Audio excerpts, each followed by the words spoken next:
عبادت کا حقیقت کیا ہے؟ عبادت کا حقیقت حضور نبی رحمت صلی اللہ علیہ وسلم کا اتباع اور پیروی ہے۔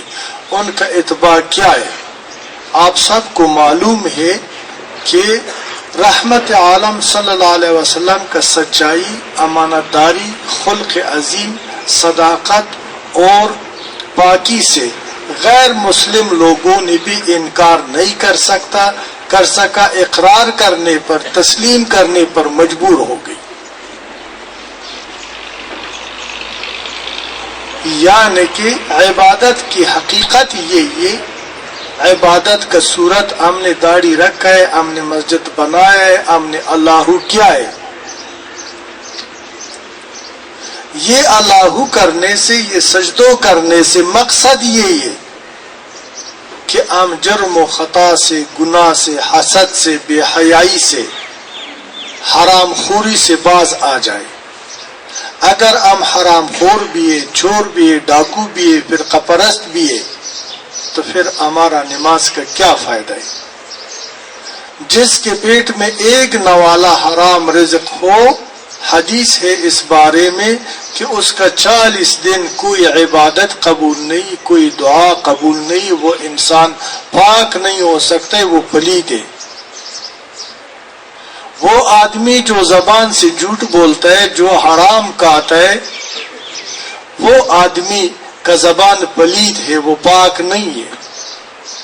اللہ پاک ہے، اللہ کا یہ دین پاک ہے، اللہ کا یہ قرآن پاک ہے۔ اگر ہم دعویٰ یہ کرتے ہیں کہ ہم مسلمان ہیں اور خدا نخواستہ کوئی بھی بدبخت آدمی قرآن کو گندگی میں پھینک دے تو علماء شریعت اس پر فتویٰ دیتا ہے، وہ واجب القتل ہو جاتا ہے، وہ اسلام سے فارغ ہے، اس کو کوئی بھی مسلمان تسلیم نہیں کرتا، اور اس لیے کہ قرآن اللہ کی کلام ہے۔ اگر میں اس زبان پر جھوٹ بھی بولتا ہوں، حرام بھی کھاتا ہوں، وعدہ خلافی بھی کرتا ہوں، نیت بھی میرا پلید ہے، گفتار بھی میرا پلید ہے، کردار بھی میرا پلید ہے، اور اسی زبان پر پھر میں اللہ رحمان رحیم کریم یہ بھی یاد کرتا ہوں، پھر دعا بھی مانگتا ہوں کہ یا اللہ یہ میرا مشکل آسان بنا دو۔ اس کا مثال یہ کہ ہم نے اعاذ باللہ منہا اللہ کی پاک اور مقدس نام کو گندگی سے ملا دیا۔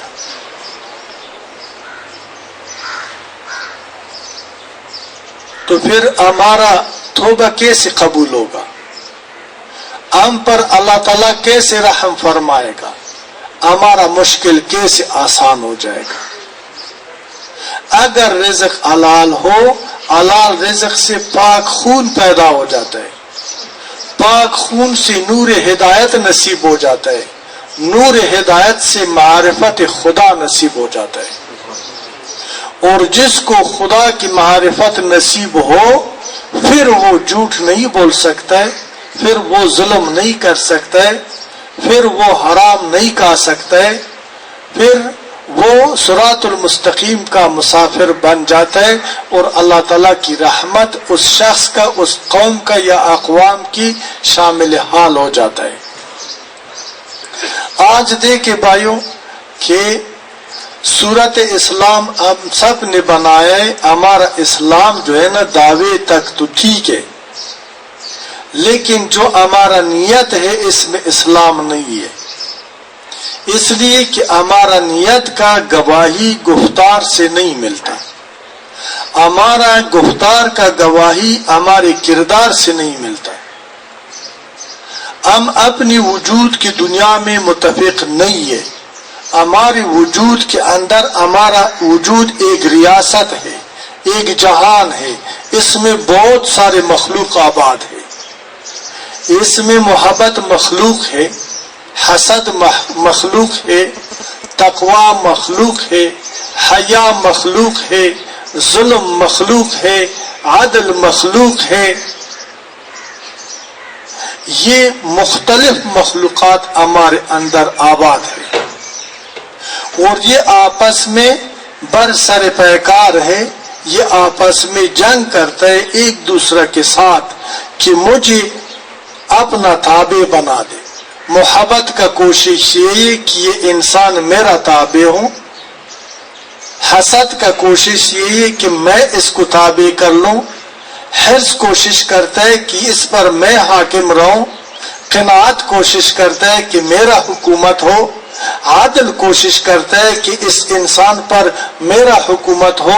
اور ظلم کوشش کرتا ہے کہ میں اس کو ظالم بنا دوں, میرا کہنے پہ عمل کرے.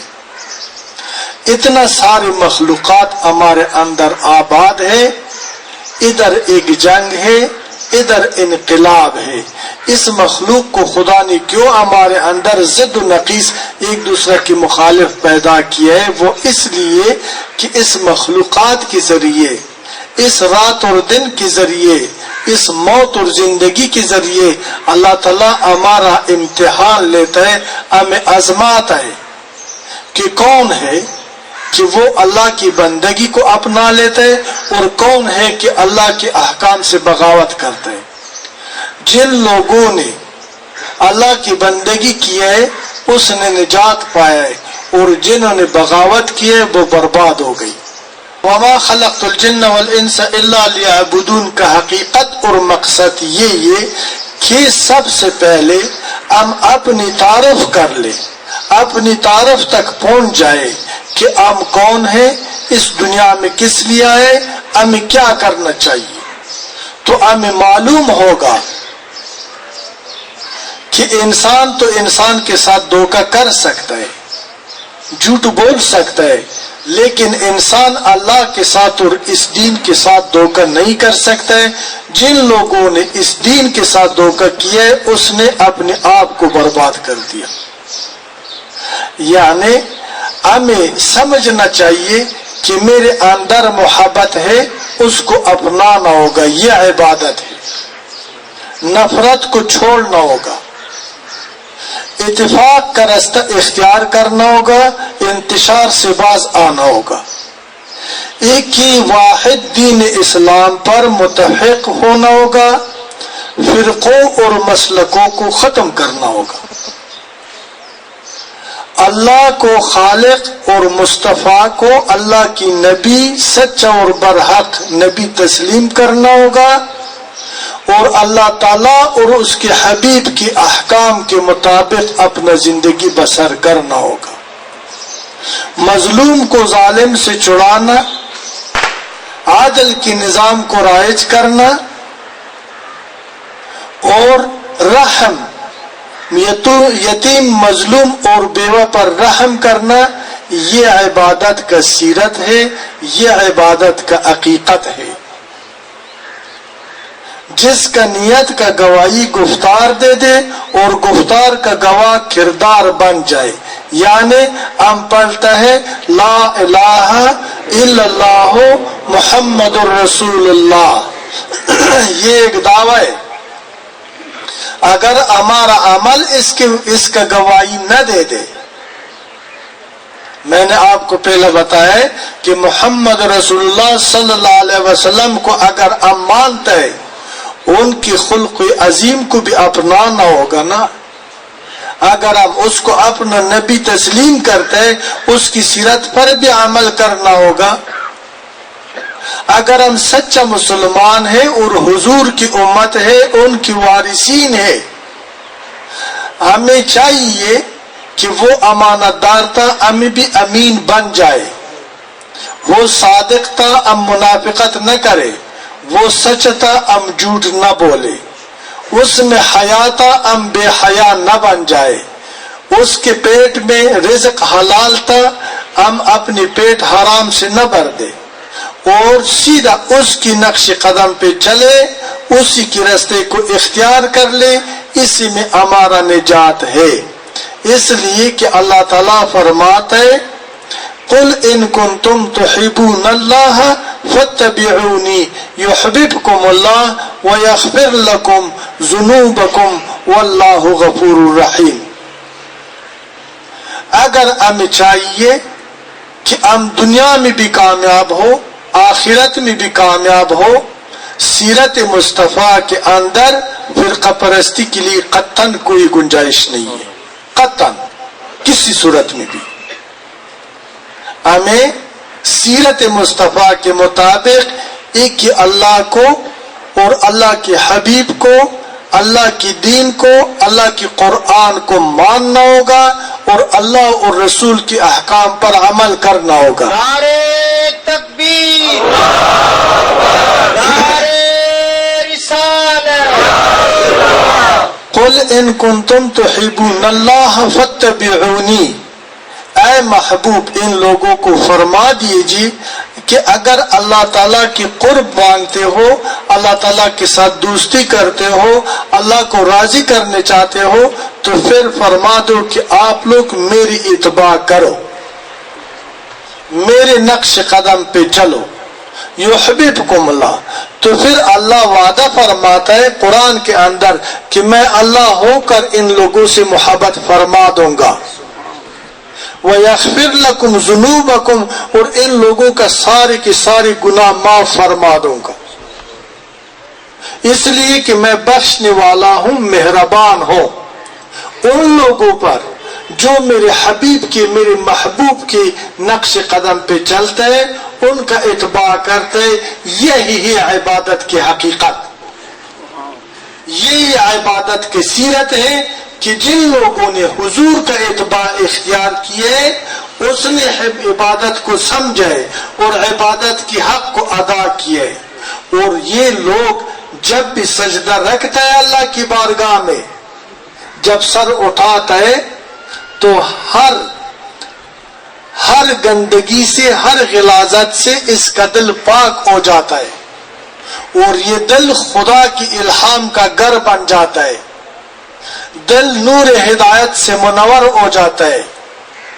اللہ تعالیٰ زندگی کے ہر موڑ میں اس بندے کا رہنمائی فرماتا ہے، اس لیے کہ حدیث قدسی کا مفہوم ہے کہ اللہ تعالیٰ نہ عرش میں سما سکتا ہے اور نہ فرش میں۔